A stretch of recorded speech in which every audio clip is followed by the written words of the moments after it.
이번 영상은 경제위기, 쓰나미처럼 몰려온다. 위기가 왔을 땐 누가 부자 될까요? 자본주의도 현대화되면서 경제위기, 금융위기 발생 주기가 불규칙하면서 짧아지고 있습니다. 1997년 IMF 외환위기, 2000년 초 인터넷 버블 붕괴, 2003년 카드채 사태, 2008년 글로벌 금융위기, 참 지금 겪고 있는 2019 코로나 위기도 있고요. 이렇게 찾아오는 위기들, 여러분, 보통 사람들은 대부분 위기라고 하죠. 그런데 이런 위기를 기다리는 사람들이 있습니다. 위기는 기회이기 때문이죠. 이 시기 금융시장과 부동산 시장이 같이 폭락하는 경우도 있지만 대개는 주식시장이 폭락하죠. 여기서 기회를 잡은 분들 부자 된 사람들 많죠. 가장 가까이 코로나 위기 겪으셨잖아요. 대폭락 후 대폭등, 사이클이 대부분 비슷합니다. 이 기회를 기다려야 하는 것이죠. 때가 오기를 조용하게. 여러분, 요즘 물가 무섭게 오르죠. 우크라이나 사태 등 국제 원자재 가격 치솟으며 물가가 천정부지로 치솟고 있는 것 느껴지시죠? 슈퍼를 가나 식사하러 가나 피부로 절감하실 겁니다. 석유가 한 방울 나지 않는 우리나라, 세계 석유 수입국 5위이죠. 치솟는 국제유가에 직격탄을 맞고 있는 거죠. 국제유가 상승 여파로 휘발유 가격 리터당 2,000원을 훌쩍 넘었습니다. 휘발유세 감면 효과도 무색하죠. 주부들은 장보기가 두렵다고 합니다. 올라도 겁나게 오르고 있는 거죠. 소비자 물가 상승률 추이가 2%대 초반에서 올해 물가가 4%를 넘을 거라는 전망까지 나오고 있습니다. 현재 경제의 복합적 위기 징후가 분명하고 물가는 심상치 않은 거죠.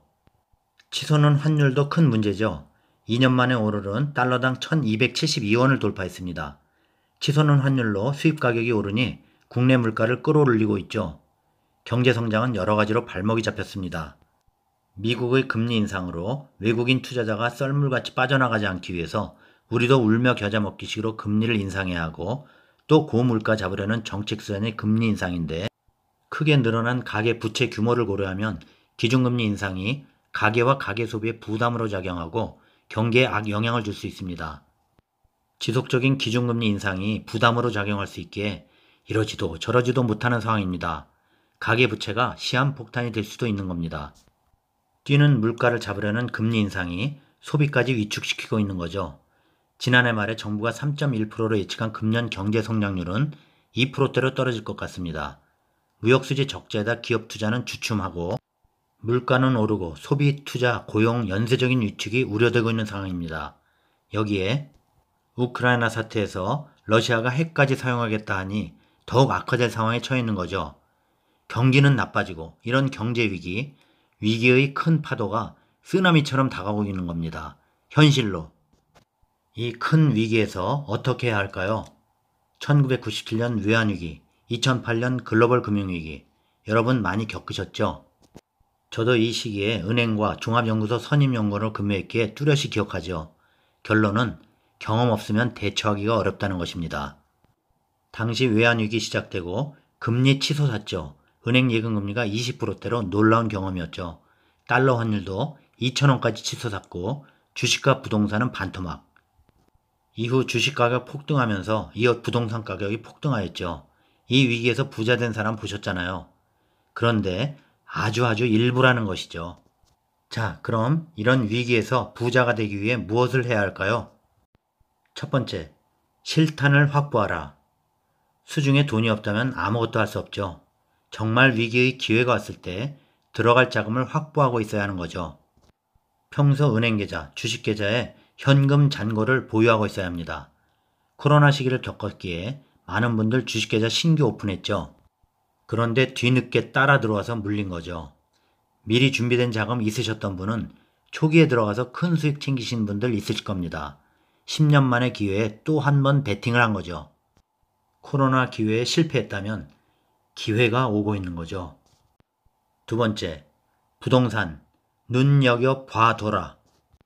주식이 먼저 오르고 부동산이 오르게 됩니다. 그런데 부동산이 이미 많이 올랐기에 좀 기다려야 할 겁니다. 아파트라면 평소에 거주하는 단지라면 제일 좋은 곳을 찍어둬야 하고 옮기려면 핵심 지역을 눈여겨봐둬라. 때론 위기시 쏟아져 나오는 경매로도 부자가 될 수 있습니다. 물론 기다리는 위기는 오지 않을 수도 있습니다. 위기가 올 확률은 아주 낮은 거죠. 그런데 위기 사이클이 짧아지고 불규칙적인 것은 눈여겨볼 만합니다. 그렇게 위기를 기다리는 것입니다. 그러므로 이 상황이 올 때를 위해 미리 준비하고 공부하는 것입니다. 셋째, 안전자산 달러를 확보하라. 기존의 제 영상 달러를 사야 하는 이유 3가지. 이렇게 위기가 오기 때문에 달러 안전자산을 확보하라는 것이었습니다.